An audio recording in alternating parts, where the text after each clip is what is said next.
नमस्कार, आप देख रहे हैं जन आवाज।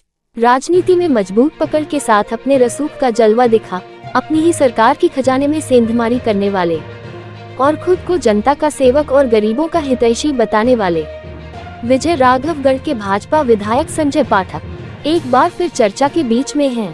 इस बार वजह वह खुद नहीं बल्कि उनकी पत्नी निधि पाठक के कारनामों से मामला चर्चा में है।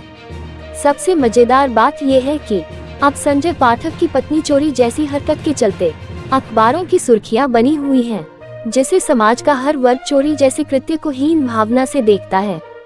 दरअसल पूरा मामला महाराणा प्रताप वार्ड की बेशकीमती जमीन से जुड़ा हुआ है, जिसका खसरा नंबर 289/8, 289/9, 289/23 है।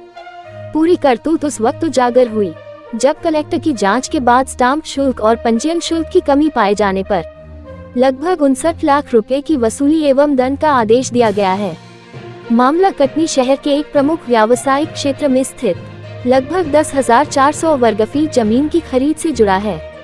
जांच में ये तथ्य सामने आया कि एक ही भूमि को 2 हिस्सों में विभाजित कर अलग अलग रजिस्ट्रियां कराई गयी। आरोप है कि करोड़ों रुपए मूल्य की व्यावसायिक जमीन को दस्तावेजों में काफी कम मूल्य पर दर्शाया गया, जिससे स्टाम्प शुल्क और पंजीयन शुल्क कम जमा हुआ। कलेक्टर कार्यालय की जांच और सुनवाई के बाद अतिरिक्त शुल्क तथा दंड की राशि जमा करने के आदेश जारी किए गए। इस कार्रवाई के बाद राजनीतिक हलकों में बहस तेज हो गई है। विपक्ष सवाल उठा रहा है कि जब आम नागरिकों पर राजस्व मामलों में कठोर कार्रवाई होती है तो जनप्रतिनिधियों और उनके परिवारों की जवाबदेही भी उतनी ही तय होनी चाहिए।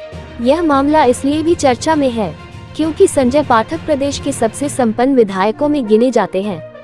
ऐसे में जनता के बीच ये सवाल उठ रहा है कि करोड़ों की संपत्ति रखने वाले परिवार को आखिर स्टाम्प शुल्क के मामले में इस स्थिति का सामना क्यों करना पड़ा। जनता पूछ रही है, यदि सब कुछ नियमों के अनुरूप था तो फिर 59 लाख रुपए का दंड क्यों लगाया गया। अब निगाहें इस बात पर हैं कि इस मामले पर विधायक संजय पाठक और उनका परिवार सार्वजनिक रूप से क्या जवाब देता है।